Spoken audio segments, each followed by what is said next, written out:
इस कार्यक्रम के पुण्यार्चक हैं जयंती परिवार अलवर।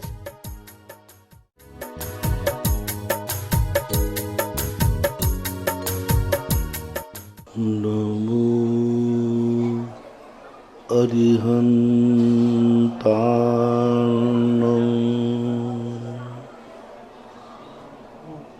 नमो सिद्धार्णं नमो आयर्याणं नमो वज्रायाणं नमो लोये शव्यशाहूर्णम्।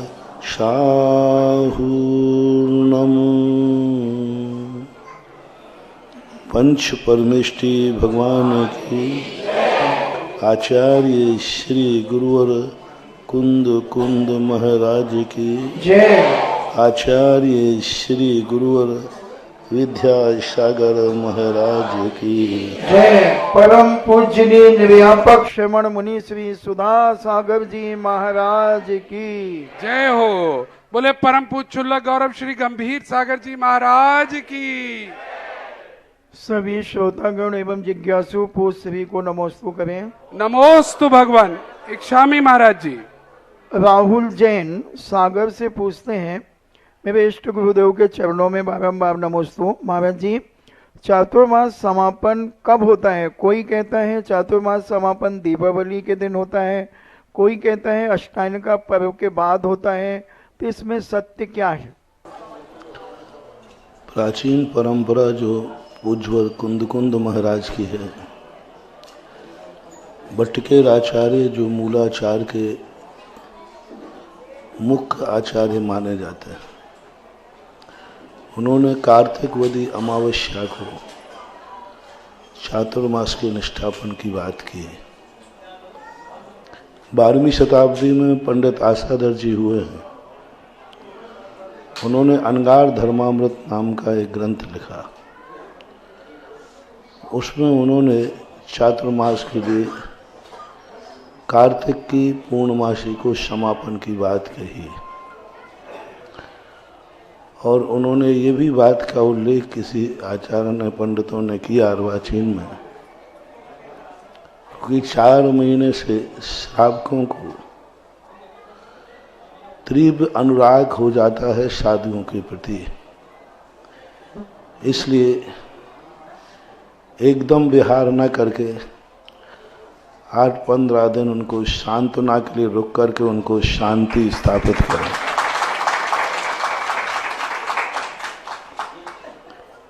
लेकिन मूल आचार्य जो हमारी मूल परंपरा है, उसमें कार्तिक वदी अमावस्या को ही निष्ठापन की बात कही गई। संपदा जैन इंदौर से पूछती हैं, नमोस्तु महाराज जी, हर इंसान कर्म के हिसाब से अपना जीवन जीता है, तो फिर जन्म के समय ग्रह नक्षत्र ऐसे हैं या बच्चा मूल आदि में पैदा हुआ है, इस हिसाब से इसका जीवन ऐसा बनेगा, ऐसा क्यों कहा जाता है? क्या कुंडली में लिखा हुआ आगे का भविष्य वर्तमान को सुधारने में बदल सकता है? कर्म ने ही तो उसको ऐसे नक्षत्रों में जन्म दिया। नक्षत्र जो हैं हमारी किस्मत के एक इंडिकेटर हैं। जैसे बुखार आपको होता है, नाप थर्मामीटर बताता है, आप थर्मामीटर को देखकर कह देते इस व्यक्ति को इतना बुखार है। थर्मामीटर एक मापक है, तो ये ग्रह नक्षत्र जो हैं थर्मामीटर के समान होते हैं, जो हमारी किस्मत के नापक हैं। किस्मत को ये बता देते हैं कि इस नक्षत्र में व्यक्ति का जन्म हुआ है तो ये ऐसी किस्मत लेके आया है, ऐसा कर्म लेके आया है, क्योंकि कर्म ही इन नक्षत्रों में उसको जन्म दिलाता है। इसलिए व्यवस्था तो कर्म की ही है, लेकिन ये नक्षत्र एक जांच मशीन है जो पूर्व घोषणा करते हैं। जैसे आपका मौसम विभाग घोषणा करता है कि आप इतने दिन बाद यहाँ मौसम ऐसा होगा, ग्रहण पड़ेगा, ये होगा। तो ये जो यंत्र के द्वारा नापा जा रहा है, परिवर्तन तो प्रकृति करेगी। पानी तो आकाश से ही बरसेगा, बादलों से ही बरसेगा, लेकिन ये पानी को बरसने का आपके अंदर जो यंत्र हैं वे बिफोर टाइम बता देते हैं कि इस तारीख में ऐसा होगा। 90% प्राय सही ही निकलता है, 10-20% कभी कभी वातावरण विपरीत हो जाने से पलट भी जाता है। इसी प्रकार यहाँ भी ऐसे ही होता है। 90-80% नक्षत्र सही ही बताते हैं, लेकिन कभी कभी बीच में ऐसे सदनिमित्त मिल जाने से वह व्यक्ति अपनी किस्मत की लकीरें भी बदल देता है। ऐसा सम्यक पुरुषार्थ, ऐसा सम्यक विशुद्धि बढ़ाता है कि किस्मत की लकीरें बदल जाती हैं। फिर आप लोग कहते हैं कि देखो मौसम विभाग ने जो घोषणा की थी वो गलत निकली, कई बार होता है और आप मौसम विभाग की हंसी उड़ाते हैं। मौसम विभाग की गलती नहीं है, बीच में कोई ऐसी दुर्घटना घटी है कि उसने उस वायुमंडल की दिशा को ही बदल दिया। अब वो दुर्घटना को मापक यंत्र नहीं नाप पाया, उसने ये नाप लिया था कि इतने बजे इस हीटर के अनुसार भाप उठेगा, तूफान उठेगा। वो बीच में जो एक्सीडेंट हुआ, उस एक्सीडेंट ने सब कुछ बदल दिया। ऐसा ही ये नक्षत्र आदि सारी चीजें नाप लेते हैं, लेकिन बीच में कभी कभी ऐसी दुर्घटनाएं, ऐसे क्रियाएं परिणति बन जाती हैं कि उसको वह नाप नहीं पाता है। उस कारण से ये कभी कभी परिणति होती है, इसलिए इनको गलत नहीं मानना चाहिए। ये एक थर्मामीटर के समान हमारी किस्मत के मापक यंत्र हैं। अंशिका जैन बनगांव से पूछती हैं, नमोस्तु महाराज जी। महाराज जी, विश्वास भी बड़ी अजीब चीज है।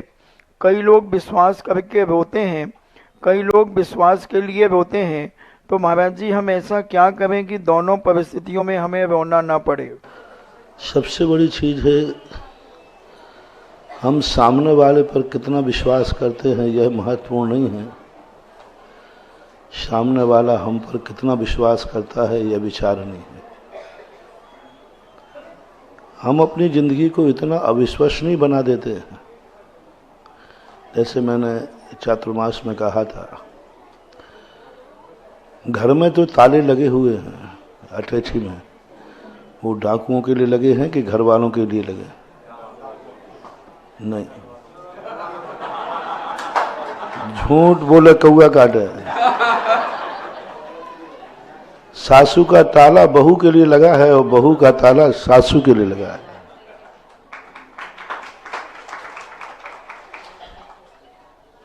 जब कोई बारात आती है तो आप लोग कहते हैं कि सब सामान तिजोरियों में रख दो, सुरक्षित ताले लगा दो, बैंक में रख दो। क्यों? कौन आ रहे हैं इस बारात में? रिश्तेदार आ रहे हैं कि डाकू आ रहे हैं? ऐसा होता है। तो हम विश्वास नहीं जीत पा रहे हैं। हम सामने वाले का विश्वास इतना नहीं जीत पा रहे कि वो हमारे ऊपर विश्वास करे। पहले इतना विश्वास हुआ करता था कि अपने घर की ताला लगा करके चाबी पड़ोसी को दे जाता था, और आज ताला लगाकर सासू बहू को चाबी देकर नहीं जाती है। यदि भूल जाए तो उसको मुश्किल पड़ जाती। आज तो मामला सब साफ हो जाना है। तो ये है, हम विश्वसनीय हैं। हम बहुत दुनिया पर विश्वास करते हैं, लेकिन दुनिया हमारे ऊपर विश्वास नहीं कर पा रही है। और यही स्थिति हम धर्म में, कर्म में आते हैं। हम भगवान पर विश्वास करते हैं, लेकिन हम भगवान के विश्वसनीय नहीं हो पा रहे हैं। हम गुरु पर विश्वास करते हैं, लेकिन गुरु को हमारे ऊपर विश्वास नहीं हो पाता। हमें नमोकार मंत्र पर विश्वास है, लेकिन नमोकार मंत्र को हमारे ऊपर विश्वास नहीं है। वो जान रहा है कि नहीं, ये बीच में छोड़ सकता है। परिस्थिति बदलेगी, ये छोड़ देगा। वो जान रहा है कि नमोकार मंत्र पढ़ रहा है, लेकिन जैसे इसका काम बिगड़ जाएगा, बीच में ही माला छोड़ के भाग जाएगा, फेंक देगा, घृणा हो जाएगी।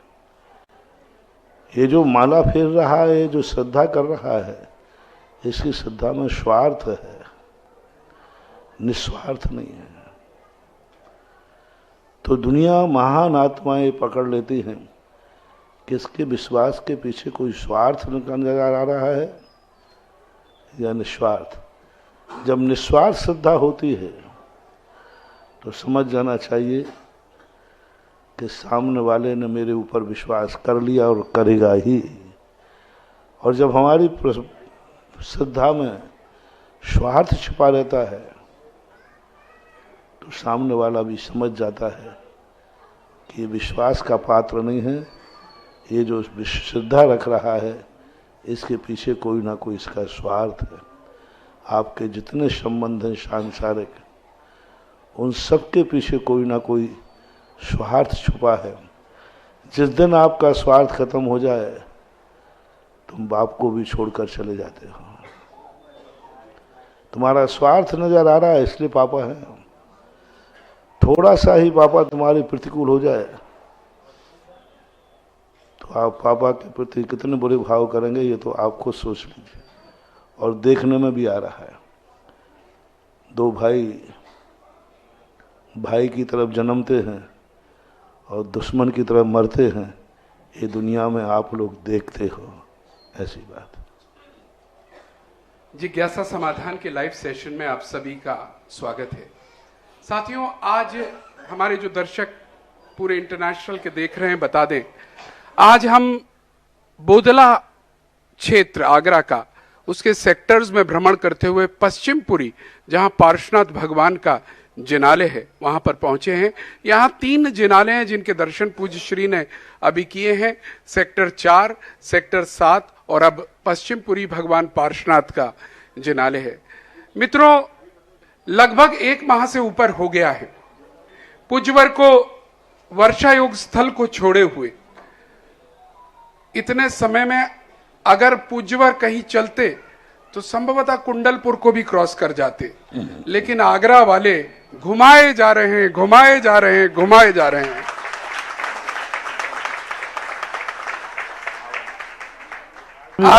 आज भी घुमा दिए।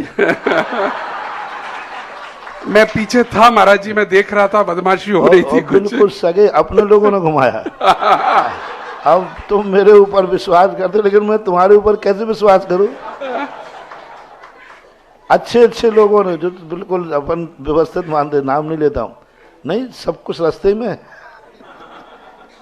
ऐसा। आगरा वालों, खूब घुमा दिया आप लोगों ने।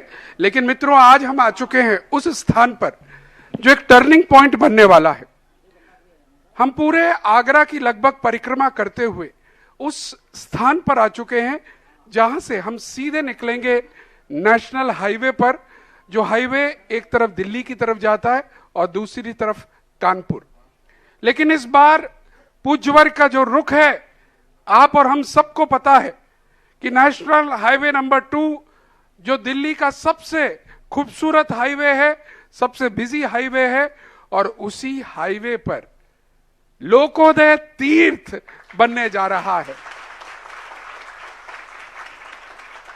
और आज अगर मैं कहूं, नगर में अंतिम पड़ाव है, क्योंकि इसके बाद सीधा हम गांवों में होंगे, दूसरे क्षेत्रों में होंगे। तो ये एक बहुत इंपॉर्टेंट आज और कल सुबह की सभा रहेगी। प्रारंभ करते हैं, लेकिन सबसे पहले आज हम देख पा रहे हैं कि मुख्य श्रोता के रूप में आज पीएनसी परिवार के लाडले प्रदीप जैन जी, पीएनसी के छोटे भाई और आगरा नगर की शान पूर्व नगर प्रमुख श्री नवीन जैन जी हमारे मध्य बैठे हुए हैं। जरा जोरदार तालियां। और मैं अनुरोध करूंगा आगरा दिगंबर जैन परिषद के महामंत्री सुनील जी से और हमारे पश्चिमपुरी के राहुल जी से आकर हमारे माननीय मेयर साहब का स्वागत करेंगे। यहां पर आकर आज प्रारंभ हम आपके स्वागत से करना चाहेंगे और अनुरोध करेंगे यहां पर आकर स्थान ग्रहण कीजिएगा, स्वागत करवाइए। जब तक आप आइए बैठिएगा। आइएगा, हम जिज्ञासाओं की ओर बढ़ते हैं और सीधे सबसे पहले जो जिज्ञासा ले रहे हैं, हमारे मध्य जबलपुर से वर्णी गुरुकुल से ब्रह्मचारी नरेश भैया जी पधारे हुए हैं। हम अनुरोध करेंगे माइक वहां पहुंचाया जाए। प्रथम जिज्ञासा उन्हीं की होगी।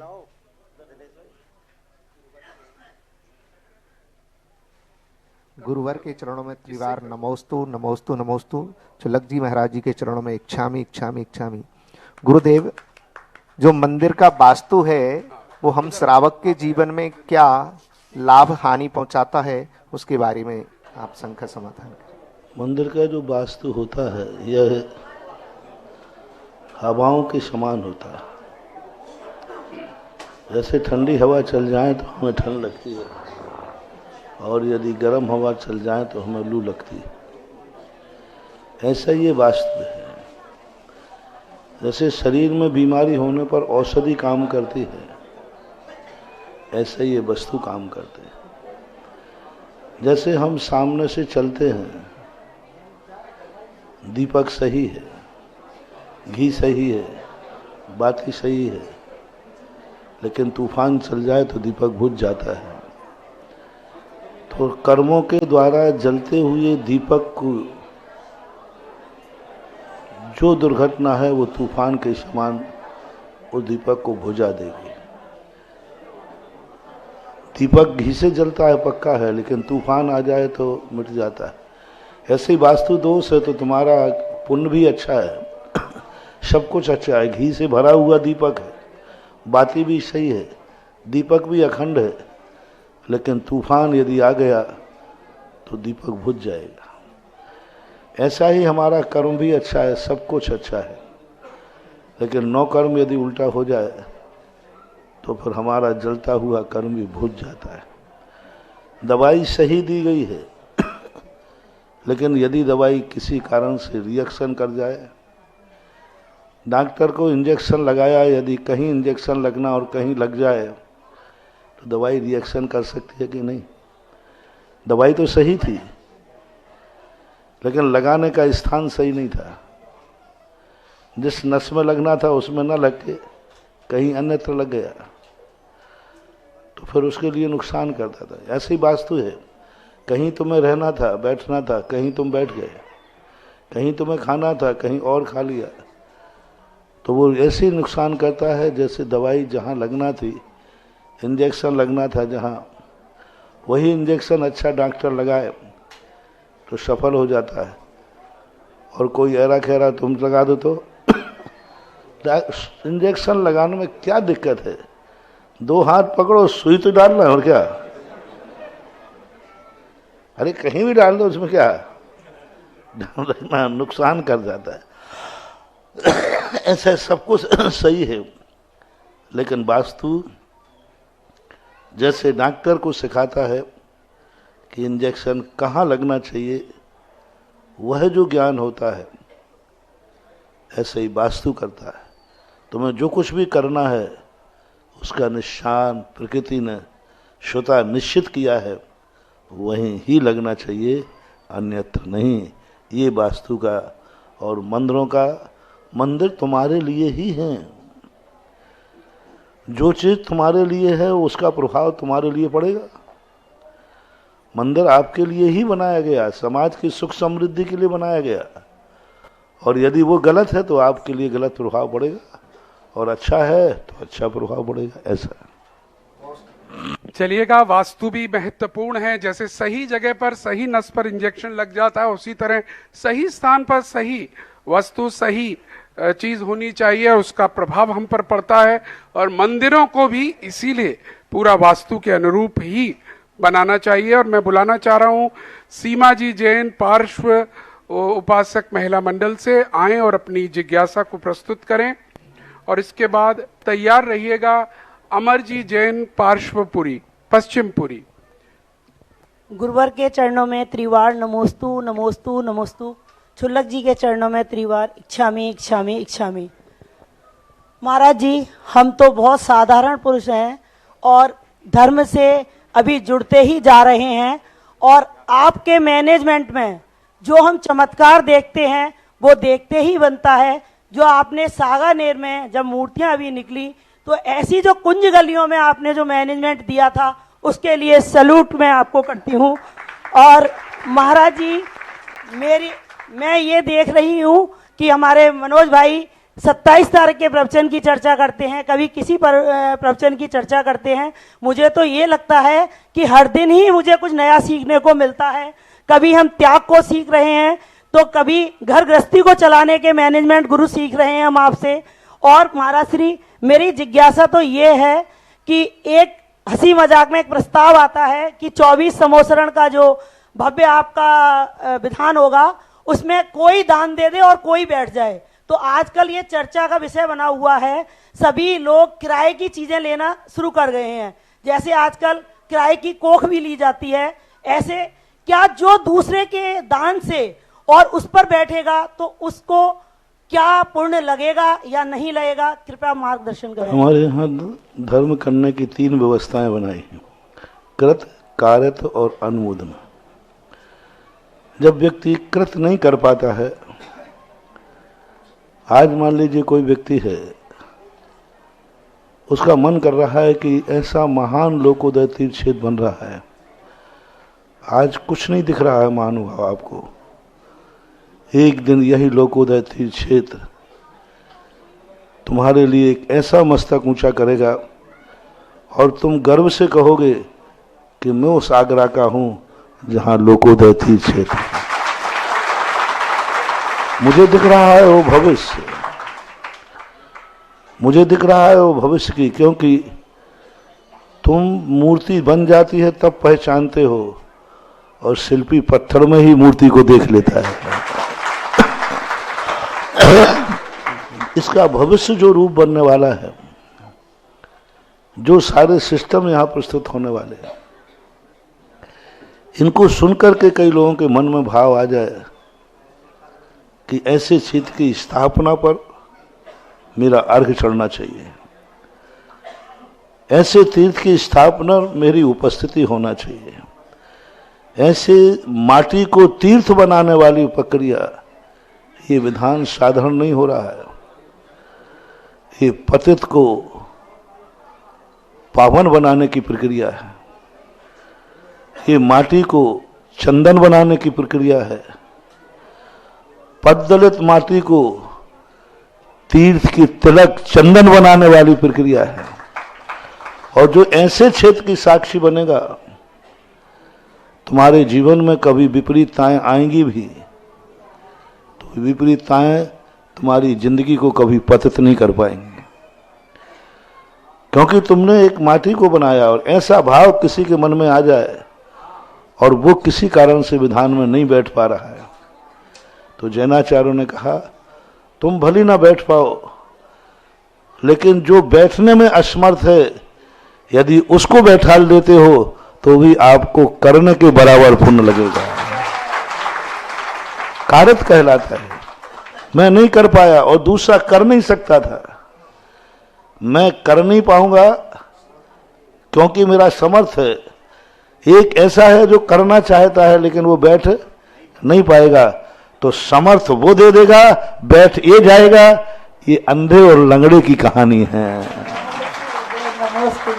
अंधा और लंगड़े की कहानी सुनी होगी आपने। एक जंगल में अंधे और लंगड़े दोनों में आग लगी चारों तरफ। अंधे को दिखता नहीं है और लंगड़ा चल नहीं सकता। दोनों ने मैत्री की। लंगड़े ने कहा मेरे पास आंखें हैं, अंधे ने कहा मेरे पास पैर हैं। अंधे ने लंगड़े को कंधे पे बैठा ला। अंधा रास्ता दिखाता, अंधा जो है चलता जाता है और लंगड़ा रास्ता दिखा जाता है, और दोनों जंगल के बाहर निकलकर बच गए। इसी प्रकार से अंधे और लंगड़े की कहानी है। एक बैठना चाहता है लेकिन बैठ नहीं पा रहा है, किसी का समर्थ नहीं, पैसा नहीं है। और एक के पास पैसा है लेकिन वो बैठने का समय नहीं है। तो दोनों को अंधे और लंगड़े बन करके दोनों के कार्य हो जाएंगे, दोनों बच जाएंगे। ये व्यवस्था कहलाती है, सामाजिक व्यवहार है। एक दूसरे को, हमारे यहाँ इसको बोलते मनोज्ञ की वैयावृत्ति। मनोज्ञ किसे कहते हैं? जो करना चाहता है, किसी कारण कर नहीं पा रहा है, और जिस कारण वो नहीं कर पा रहा है वो कारण मेरे पास है, तो हम उस कारण को उसको जुटा देंगे तो वो उस कार्य को कर लेगा। ये भी एक मनोज्ञ वैयावृत्ति पूज्यवर उमा स्वामी महाराज ने कही। इसलिए कोई बात नहीं, जो नहीं कर पा रहे हैं यदि दूसरा सहयोग दे रहा है तो तुम्हें एक पुण्य लगेगा। करने वाले को क्या पुण्य लगेगा, अब आप ये बताएं। करने वाले को ये पुण्य लगेगा कि वो कर नहीं सकता था, तुमने उसका कार्य कर दिया, तो कमीशन में कुछ ना कुछ तो तुम्हें भी मिलेगा। आपने उसकी पूजा कर दी, वो पूजा कर नहीं पा रहा था, लेकिन आपने उसकी पूजा की, तो उसका कार्य आपने किया, तो मजदूरी कुछ ना कुछ तो मिलेगी। तो ये परस्पर उपग्रह जीवा नाम कहलाता है, ऐसा करना चाहिए। कई लोग, हम बड़े लोगों से यही कहते हैं, कभी तुम नहीं कर पा रहे हो तो कोई बात नहीं, मान लो तुम नहीं बैठ पा रहे हो समोषण विधान में, तो घोषणा कर दीजिए कि मेरी तरफ से मैं एक समोषण लेता हूँ, और मेरी तरफ से उस समोषण में वो बैठेगा जो हमारे आगरा में, हमारी कॉलोनी जो सबसे गरीब है, वह जाकर के इसमें बैठकर पूजा करेगा। कितना बड़ा कार्य, मैं तो बैठ नहीं पाऊंगा। कई लोग कहते हैं कि हमारे पास समय तो नहीं है, तो मैं कहता हूँ गरीब तो नहीं, नहीं मैं गरीब तो नहीं हूँ, समय मेरे अनुकूल नहीं है, तो ठीक है, एक गरीब को बैठा दो, पैसा तुम्हारा, और गरीब चलाएगा, कम से कम उसको मजदूरी मिल जाएगी और तुम्हारी पूजा हो जाएगी।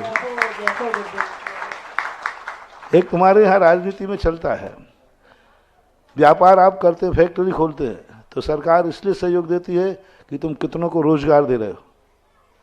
फैक्ट्री तुम्हारी है, प्रोडक्शन तुम्हारा है, लेकिन तुमने कितनों को रोजगार दिया। इसी प्रकार समोषण तुम्हारा है, पैसा तुम्हारा है, लेकिन तुमने कितनों को पूजा करा के रोजगार दे दिया। ये भी पुण्य का उदय लगता है। तो जो नहीं बैठ सकते हैं उनको ऐसा करना ही चाहिए कि भाई हमारी तरफ से आप समोषण ले लीजिए और किसी गरीब को बैठा दीजिए। ऐसे लोग जो हैं महान पुण्य, इतना पुण्य कमा लेते हैं कि एक दिन ऐसे ही लोग राजा महाराजा बनते हैं। बहुत बहुत धन्यवाद सीमा जी, आपने हमारी भी एक समस्या सॉल्व करा दी अपने प्रश्न से, क्योंकि हमारे संग ये सिचुएशन आ रही है। हमारे 24 में से लगभग 20-21 समोसरण बुक हो चुके हैं, लेकिन उस 21 में से 4-5 श्रेष्ठी जन एक ही बात रोज रट्टा लगा रहे हैं, हम संभालेंगे, काम करेंगे, परिवार देखेंगे या बैठेंगे, भैया हमारा नाम वापस ले लो। लेकिन अब संदेशा मिल गया है और शायद वो सुन रहे होंगे, अब वापस नहीं लेना है, अब आपको चूज करना है कि आपका ही समोसरण होगा, लेकिन आपके समोसरण पर जो बैठेगा आप बताएंगे वह बैठेगा। बहुत बहुत धन्यवाद और पूज्यवर को भी नमन करते हुए आगे बढ़ेंगे। दूसरा नाम हम ले रहे हैं आनंद जी जैन पश्चिमपुरी, आइएगा। अच्छा मैं बोल चुका हूँ क्या? गुरुदेव त्रिवार नमोस्तु नमोस्तु नमोस्तु। इच्छामि शुल्लक जी महाराज। महाराज अभिषेक करते समय और शांति धारा करते समय हमारे अंदर क्या भाव होने चाहिए?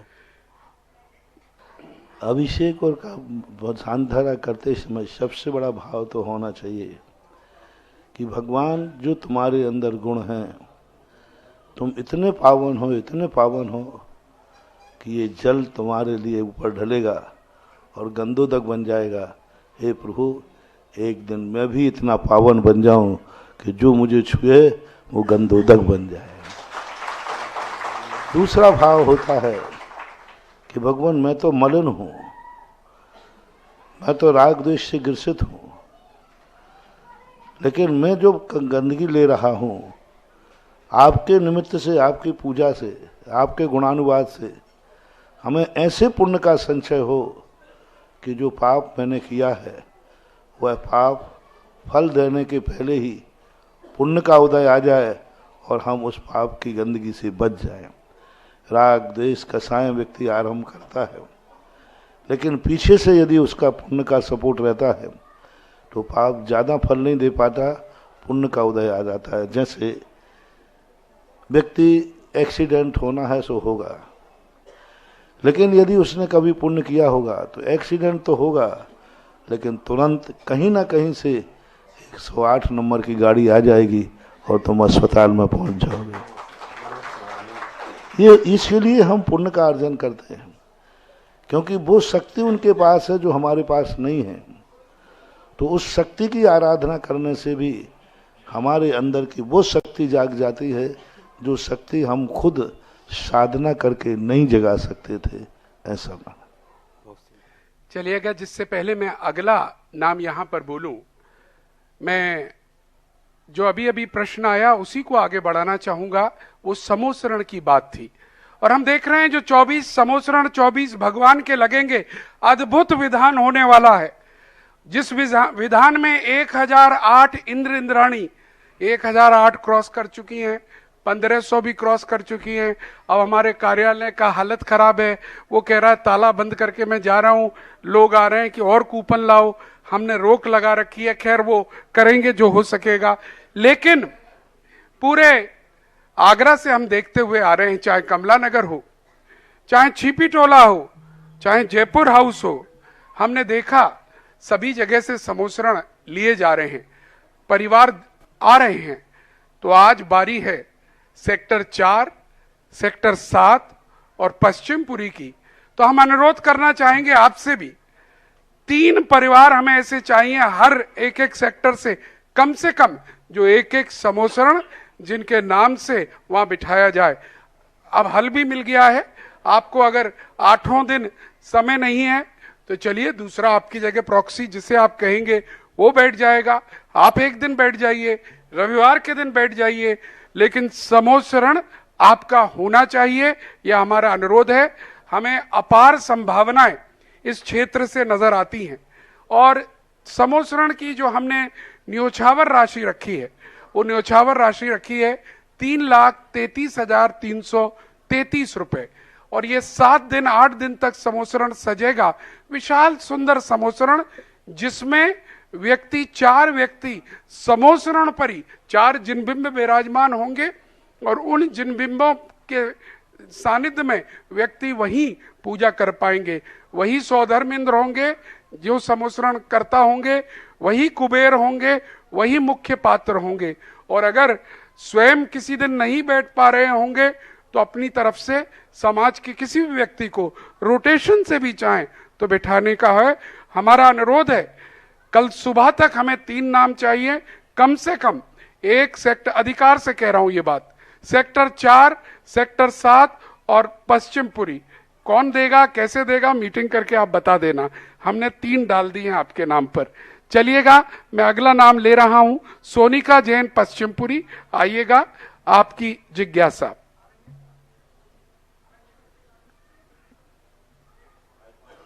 हाँ पहुंचे, आ रहा है।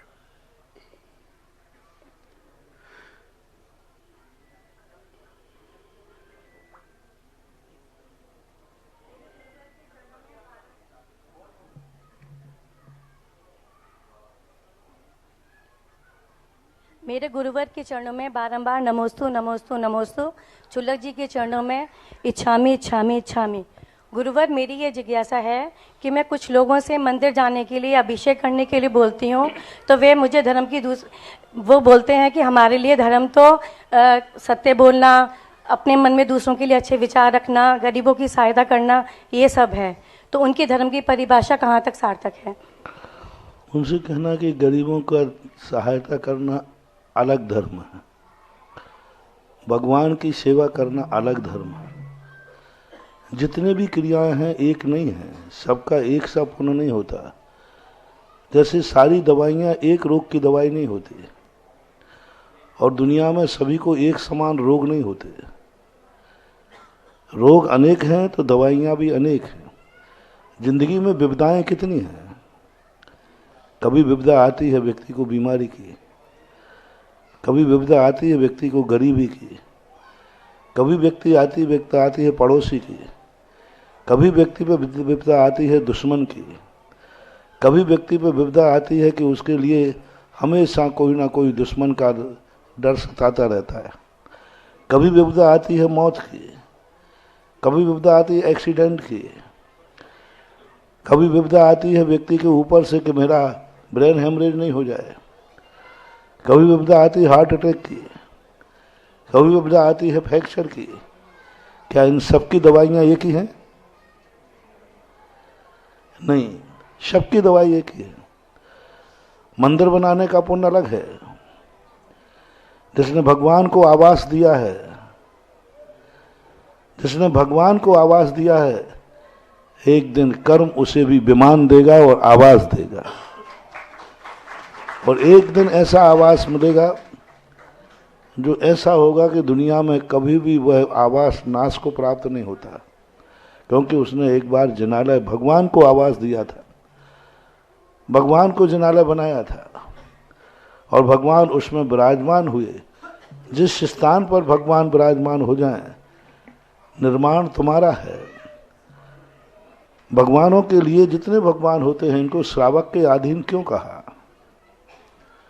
उनकी पूजा श्रावक के अधीन, उनका मंदिर श्रावक के अधीन, वैष्णव दर्शन में भगवान के भोग भी श्रावक के अधीन क्यों? भगवान के तो इसकी जरूरत ही नहीं थी, लेकिन भगवान ने इसलिए स्वीकार कर लिया कि मेरे लिए मंदिर बन जाएगा तो कर्म एक दिन इसको ऐसा विमान देगा, ऐसा आलय देगा, एक दिन इसको भी आवास मिल जाएगा। एक बार एक बहुत पहले की घटना है, लगभग होगी 70-75 के पहले की। एक स्थान पर तीर्थ क्षेत्र था, वहां पर रास्ता नहीं था, कच्चा रास्ता था। बहुत प्रयास करने पर भी रास्ता नहीं बना। वो मुख्यमंत्री बने, उन्होंने कहा आपको कुछ नहीं करना, मैं कुछ भी नहीं कर पाऊंगा और ना मैं दे पाऊंगा, आप बस एक बार वहां कार्यक्रम करके मुझे निमंत्रण कीजिए। और बस समाज ने निमंत्रण उन्होंने स्वीकार कर लिया, और उन्होंने नोट लगाया कि हम इस तारीख में उस क्षेत्र पर जाएंगे। सरकार ने जब उसका प्रोटोकॉल किया तो बोले साहब आप वहां नहीं निकल सकते, वो तो कच्चा रास्ता है। बोले मेरा निर्णय हो चुका, वहां जाएंगे। 15 दिन के अंदर 13 किलोमीटर का रोड बना। मुख्यमंत्री दर्शन करने गए, वो दर्शन करने नहीं गए थे, वो तीर्थ क्षेत्र का रोड बनाने गए थे। वाह, कितना बड़े अधिकार का प्रयोग कर लिया उन्होंने, कितना बड़े अधिकार का प्रयोग कर लिया। तो कभी कभी ऐसी स्थितियां होती है कि सबका पुण्य अलग अलग होता है, सब चीज का पुण्य अलग अलग है। जैसे मंदिर बनाएगा पुण्य अलग लगेगा। अब जो अभी जो पूजा करेगा, कई लोग सोचें कि महाराज जी इतने में तो हम मंदिर बना देंगे, एक मूर्ति बैठा देंगे जितने में समोषण लगाएंगे। नहीं, समोषण का पुण्य अलग है। समोषण में जो पूजा करने का पुण्य है वो तुम्हारे संसार में काम आएगा, वो तुम्हारे व्यापार में काम आएगा, वो तुम्हारे परिवार में काम आएगा, वो तुम्हारी सुख समृद्धि में काम आएगा, वो तुम्हारे धन दौलत के काम आएगा। भगवान का मंदिर तुम्हारे धन की रक्षा नहीं करेगा, लेकिन भगवान की पूजा तुम्हारी तिजोरी की रक्षा करेगा। अब आप देख लीजिए क्या करना है। पूजा में ये अंतर होता है, पूज्य और पूजा में बहुत अंतर होता है। पूज्य व्यक्ति वो होता है जो कभी अपना बंदेज नहीं करता, सारे संकटों को सहन करने के लिए तैयार है। पूज्य बनना है तो संकटों को सहन करने की शक्ति आएगी, और पूजा करना है तो संकट आएगा तो टल जाएगा। बोलो आपको संकट सहन करने के आशीर्वाद दूं या संकट दूर हो जाए उसका आशीर्वाद दूं? मैं तो ये चाहता हूं कि मुझे मैं तो संकट दूर करने की बात कभी मांगता नहीं। भगवान से कभी नहीं कहता भगवान मेरे संकट दूर आ जाए। मैं तो एक ही कहता हूं मुझे संकट को सहन करने की शक्ति दो। संसार के सारे संकट मेरे पे आवे, मैं चुनाव स्वीकार करने को तैयार हूं, बस मुझे सहन करने की शक्ति, मैं उसको सहन कर लूं, घबराऊं नहीं, आकुल व्याकुल परिणाम नहीं हो। और दूसरा यह है कि संकट आवे ही नहीं, और आवे तो टल जावे। आप लोगों को कौन सा चाहिए? जो कहो वो दे दूंगा। तो पूज्य बनोगे, भगवान बैठा लोगे, मंदिर बनाओगे, तो तुम्हें इतनी ताकत आएगी कि संसार में चारों तरफ से आग लग जाएगी, लेकिन वो आग तुम्हारा बाल बांका नहीं कर पाएगी। जल भी जाओगे लेकिन तुम्हारी दुर्गति नहीं होगी। और अब ये आशीर्वाद दो कि खूब संकट आए लेकिन सहन करने की शक्ति दो। अरे नहीं महाराज, ये नहीं, अब तो वो आशीर्वाद दो जिससे संकट आवे और आवे तो टल जावे। उसका मात्र एक कारण है पूजा। पूजा कारण है। पूजा जब करोगे तो संकट निवारण होगा। पूजा संकट मोचक होती है और पूज्यता संकट सहन करने वाला सहिष्णु बनाती है। जैसे जैसे तुम पूज्य बनते जाओगे, जैसे जैसे सहिष्णु होते जाओगे, और जैसे जैसे तुम्हारी पूजा बनती जाएगी वैसे तुम्हारा संकट मोचक होते जाओगे। तो ये मत समझना कि भगवान बैठाने में, मंदिर बनाने में सब में एक है। नहीं, जो समोषण में जो तुम पूजा करोगे, ये पूजा ही तुम्हारी संकट मोचक होगी। ये दो कार्य करेगी, एक तो संकट दूर करेगी, और यदि संकट आ गया तो उसको टालने की ताकत इसी पूजा में होती है। जैसे कि मैना सुंदरी ने पूजा की थी, संकट टला कि नहीं? पूजा का काम है, पूज्य का नहीं। पूज्य नहीं कर सकता, पूज्यता में इतनी शक्ति नहीं वो संकट दूर कर ले। ये शक्ति पूजा में होती है। और पूजा का आयोजन किया मैना सुंदरी ने, और उसी पूजा के परिणाम स्वरूप उसने आए हुए अपने और अपने परिवार के संकट को दूर किया। तो ये जो पूजाएं की जाती हैं ये आपके संकट निवारण के। हम लोग नहीं करते पूजा, हम लोग स्तुति करते हैं। तुम लोगों को पूजा बताई क्योंकि तुम लोगों को पूजा संकट आने पर तुम रो पड़ते हो। इसलिए कहा गया पूजा करो जिससे तुम्हारे जीवन का संकट निवारण हो। इसलिए पूजा, समोषण में बैठ के तुम पूजा करोगे तो वही समोषण एक दिन तुम्हारे जीवन में बहुत संकट आएंगे, लेकिन वो संकट थोड़े दिन आकर के टल जाएंगे। इसलिए गृहस्थों को पूजा का मुख्य उपदेश दिया गया, उपासना। तो चलिएगा, आप भी संकट मोचक पूजन कर रहे हैं या नहीं? कितने लोगों ने, मैं यहां से महिलाओं से और पुरुषों से पूछना चाहता हूं, कितने लोगों ने अभी तक जो विधान होने वाला है उसमें अपने नाम लिखा है? जरा हाथ उठा के मुझे बताइएगा। कूपन आ गए आपके पास? बहुत थोड़े से लोग दिखाई दे रहे हैं। अब मेरा अनुरोध है, जब इतनी बड़ा विधान, और वह संकट मोचक विधान जिसमें 24 समोसरण, उत्तर प्रदेश में संभवतः पहली बार 24 समोसरण सजे हुए होंगे, 96 जिनबिंब होंगे एक साथ, और उनके इर्द गिर्द आप और हम पूजन कर रहे होंगे। भाव देखिएगा। और वह भी कहां पर? जंगल में मंगल बनाएंगे। उस तीर्थ क्षेत्र की भूमि, जिस तीर्थ क्षेत्र को हम और आप पूज्यवर के आशीर्वाद से बनाने जा रहे हैं, वहां पर पूजा कराएंगे। उसका आनंद ही क्या होगा। तो आपसे मेरा विनम्र अनुरोध है, अगर अभी भी कुछ सोच रहे हो भाई साहब, आप भी न्यू ईयर्स के लिए अभी 5 दिन की छुट्टी की बात हो तो सबको मिल जाएगी। और अभी कहो कल मंदिर में पूजा है तो कल दुकान खोलने का अभी बहाना याद आ जाएगा। अब की बार नववर्ष कुछ इस तरह से मनाइएगा। पूज्यवर्ग के सानिध्य में 31 तारीख से आयोजन प्रारंभ होंगे और 1, 2, 3, 4, 5, 7 तारीख तक ये आयोजन चलेंगे। और 7 तारीख को पिछिका परिवर्तन, पीछी परिवर्तन का कार्यक्रम भी आप ही के सौभाग्य से यहाँ इस नए लोकोदय तीर्थ की पावन भूमि पर होगा।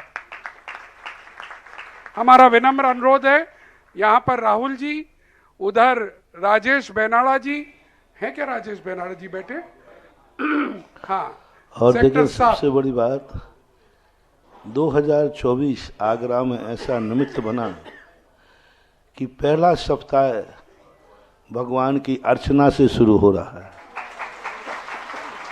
ऐसा बहुत कम, शायद बताओ, कभी बताओ कि कोई विधान आगरा में 31 दिसंबर से शुरू हुआ हो और नए वर्ष के 1 सप्ताह तक हुआ हो, आगरा के इतिहास में कभी हुआ हो तो बताओ। आज तक नहीं हुआ। और जब साल की शुरुआत 31 तारीख एक दिन क्यों रखा, वो इसलिए रखा, उस पर भी लॉजिक है कि 31 तारीख इसलिए लगा कि इस साल भर में यदि इनसे कोई ऐसा कर्म बन गया हो, ऐसी गलती बन गई हो, ऐसा कर्म बन गया हो जो जब उदय में आएगा तो रुला देगा, तो 31 तारीख को वह ऐसा पुण्य कमा ले कि किया हुआ पाप उसे रुला नहीं पाए और धीरे से निकल करके अपना काम करे। और नया वर्ष में इसलिए इसको रखा कि नए वर्ष के अंदर यदि आगरा का शुरुआत इस शगुन से होता है तो पूरी साल मंगल ही मंगल है। और नए वर्ष में तुम्हें पूजा करने को मिल रहा है, इसके कई पर्पस हैं इस विधान के। एक तो नया वर्ष पड़ रहा है, दूसरा नया क्षेत्र बनाया जा रहा है, उसको प्रज्वलित किया जा रहा है, तीसरा ऐसा कल्पद्रुमंडल विधान जिसमें समोषण में बैठ कर के पूजा करना है, जमीन पर बैठ कर नहीं। वे 24 परिवार समोषण में बैठेंगे। आज तक कभी 24 परिवार समोषण में बैठ कर के कभी पूजा नहीं हुई। यहाँ 24 समोषण लगे होंगे, लेकिन समोषण में बैठकर और 96 भगवान जहाँ विराजमान हुए हों एक साथ, ये बहुत बड़ी चीज एक सगुन के रूप में प्रस्तुत की है। और इसका मुख्य उद्देश्य है आगरा का सगुन हो, शुभ हो, यह उद्देश्य है। और शक्ति प्रज्वलित की जा रही है उस भूमि पर, क्योंकि पूज्यवर ने पहले ही कह दिया ये भूमि पर जो तीर्थ बन रहा है वो आप अभी देख ही नहीं पा रहे हो जो वो देख रहे हैं। क्योंकि पहले ही दिन ही पूज्यवर ने कह दी थी कि आगरा में एक ऐसा तीर्थ बनेगा जो ताज से टक्कर लेगा।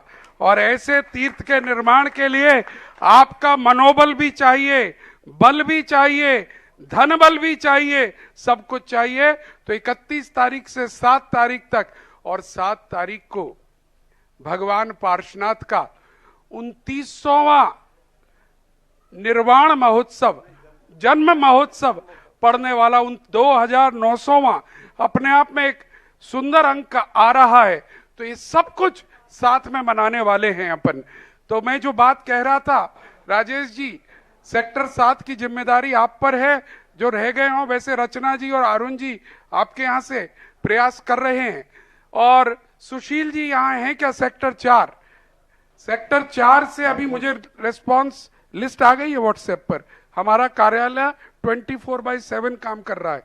आपके कमजोर रिजल्ट निकला है यहाँ पर, उसको बढ़ाइएगा। पश्चिमपुरी का बहुत ही कमजोर रिजल्ट और आया है। समोषण में अंदर एक ही व्यक्ति को 8 दिन बैठना जरूरी नहीं है मनोज जी, एक ही व्यक्ति को 8 दिन बैठना जरूरी नहीं है।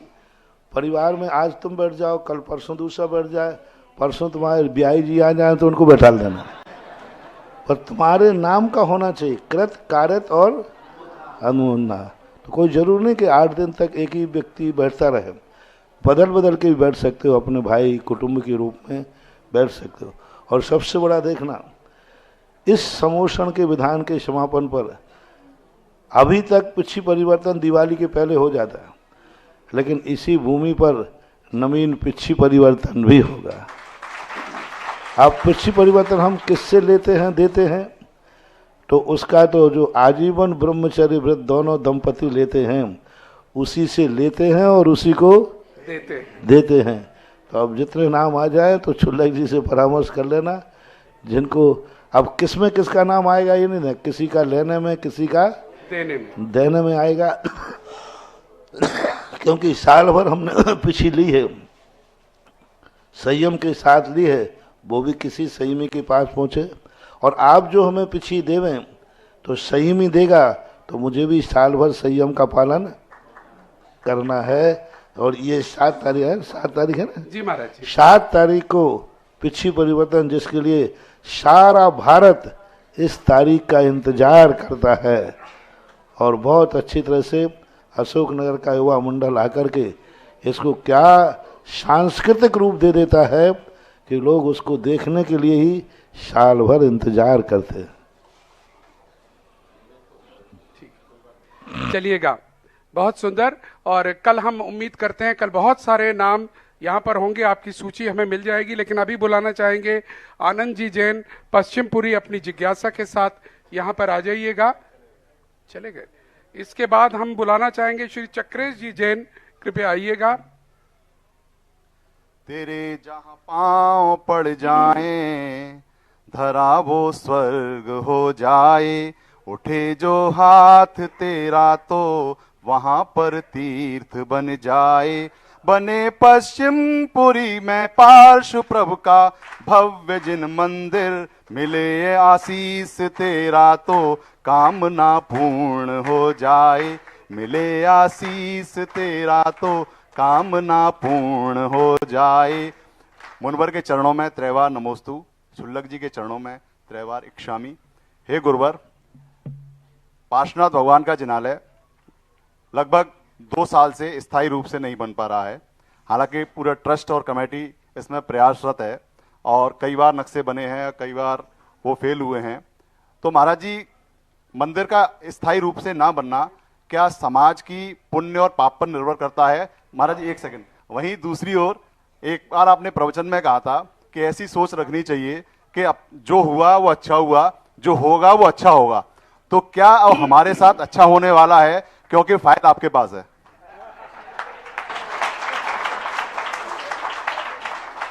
कुछ ना कुछ तो अच्छा होना है, इसलिए रुका था। पर आज मैंने सुबह से उठ करके जब मैं वहाँ से चला था तो ये सोचा था कि घंटे आध घंटे का समय मिल जाएगा तो सबसे पहले मैं उसी मंदिर की भूमि पे चलूँगा और वहाँ 2 मिनट खड़े होकर वहाँ की भूमि की एनर्जी, माटी का वहाँ लक्षण देखूँगा। अब लेकिन तुमने इतना लेट कर दिया कि हमें यहाँ तक आने में भी जल्दी करना पड़ा। अब यदि अभी मैं देख लेता तो कुछ ना कुछ तुम्हारे लिए अभी रिजल्ट मिल जाता। अब रात भर बाकी है, सुबह देखता हूँ क्या होता है, क्योंकि उस भूमि पर खड़े होकर के सारे निर्णय मिलेंगे। लेकिन ये पक्का है, कुछ ना कुछ अच्छा ही रिजल्ट मिलने वाला है और मिल सकता है। गुरुदेव, हमारे कमेटी के मंदिर के अध्यक्ष और मंत्री जी खड़े हुए हैं और इन दोनों, जब हम मेंडियन गए थे, इसी अभिलाषा के साथ श्रीफल चढ़ाया था कि हम भी अभिषेक विधि सीखें। तो हमारा ये निवेदन है। अभिषेक विधि के लिए तो स्थिति सेक्टर 7, सेक्टर 4 पश्चिमपुरी, क्योंकि इसके लिए क्या है कि बहुत मेहनत करना पड़ती है। 3 घंटे लगभग लगते हैं और या फिर 2 दिन लगते हैं। अभी समय की अनुकूलता है नहीं, 1 दिन में तुम सीख नहीं पाओगे। और कुछ सीख लेंगे लेकिन कुछ उद्दंड लोग होते हैं, वे समझ नहीं पाते, तो फिर वो क्या है, कमेटियों को बड़ी दिक्कत होती है। कई स्थानों पे हमने सिखाई, लेकिन वो लोग कोई 2-4 उद्दंड होते ना, उनके लिए क्या है, उद्दंडों को पहले गर्म पानी में फुलाना पड़ता है और फुलो करके फिर उनको थोड़ा बहुत नवाना पड़ता है, तब वो आते हैं। तो इसके लिए थोड़ा समय चाहिए। और सुबह आजकल मौसम भी यदि ठीक नहीं है तो इसलिए वो तो नहीं, मंदिर को देखने का प्रयास, देखा अनुकूलता रहेगी तो देखने का प्रयास करूंगा। और फिर कल को शांति धारा तो हो जाएगी कल आपके श्रीमुख से। कहाँ है वो? पीछे ही है, बगल में, पीछे, इसके पीछे ही है। और वो जमीन भी वही है? हाँ, सब कुछ वही है। अभी कहता नहीं हो, सुबह का सुबह बताऊंगा। जी महाराज जी, जी महाराज। चलिएगा। और जिससे पहले मैं अब अगले प्रश्नकर्ता को बुलाऊं, यहां दान की श्रृंखला मैं देख रहा हूं आई हुई है और कल से हमने एक बात बड़ी सुंदर, एक थाली दे दीजिए। आपके सुपुत्र नीरज जी यहां हो तो आ जाएं। ये खोल दीजिए। हमने देखा पिछले 2 दिनों से जयपुर हाउस से हमने देखा दान इतने सुंदर ढंग से दिया जा रहा है और कल जिनवाणी चैनल पर तो आनंद आ गया और वही परंपरा हम यहां पर देख रहे हैं। अब दान को कैसे दान दिया जाता है वह देखने लायक दृश्य आप देखिए, कितनी श्रद्धा से दान किया जाता है। अगर आपके सुपुत्र नीरज जी यहां हो तो शीघ्रता से आ जाएं, शीघ्रता से आ जाएं। और मैं अनुरोध करूंगा श्रीमान सुभाष चंद्र जी, नीरज जैन जी, इटावा वाले परिवार, जिन्होंने 5.5 राशि का एक प्रतिमा दान दी है लोकोदय तीर्थ में सहस्त्र कूट जिनाले के लिए, और वो राशि यहाँ पर भेंट करने आए हैं। मैं पंकज जी हमारे ट्रस्टी परिवार से आ जाएं और अपने ट्रस्ट की ओर से आ जाएं। आप ही ट्रस्टी हैं भाई साहब, आप रिसीव करेंगे और जो आ जाए। हाँ नहीं, मैं क्योंकि बोल रहा हूं इसलिए नहीं कह आ पाता हूं। आ जाइएगा। चक्रेश भाई आइए कमेटी की तरफ। हाँ नवीन भाई साहब खड़े, हमारे मुख्य ट्रस्टी परिवार बैठा है। आइएगा आइएगा, वहां से आप लेंगे, आप देंगे। पहुंचिए उधर पहुंचिए। और आप सबकी तालियां होंगी जरा जोरदारी के साथ।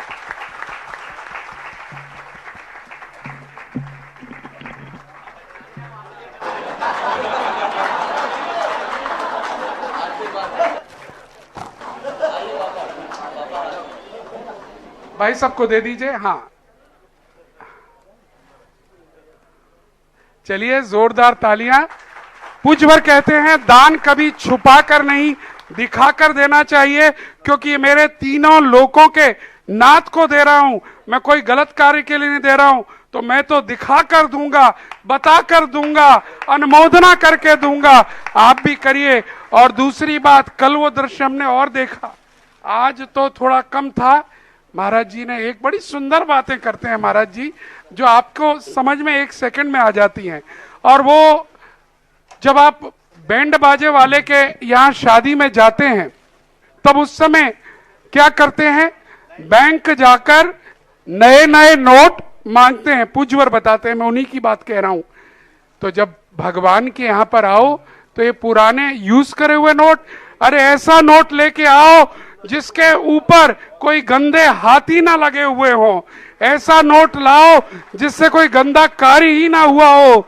वो नया नोट बैंक से इशू करा के लाओ और वो दान दो। ये मेरे श्री जी के लिए, मेरे मंदिर जी के लिए, मेरे तीर्थ के लिए ये राशि लाया हूं। जरा जोरदार तालियां। और एक और नाम यहां पर आया है, ये भी थाली में सजाकर यहां पर लेके आए हैं। श्री अशोक कुमार जी, मनोरमा जी, मनीष जी, सुब्रत जी, मिली, संस्कार, आदि, शालू, नित्या जैन भूदान के रूप में ये राशि लेकर आ रहे हैं। नीरज जी के चाचा परिवार हैं, ये मामा जी परिवार हैं जी, बड़े मामा जी पंकज जी और नीरज जी के, और आदरणीय नवीन जी हमारे मुख्य ट्रस्टी ये रिसीव करेंगे।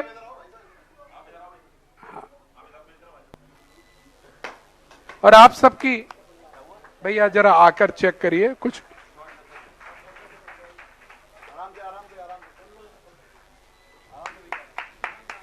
जोरदार तालियां।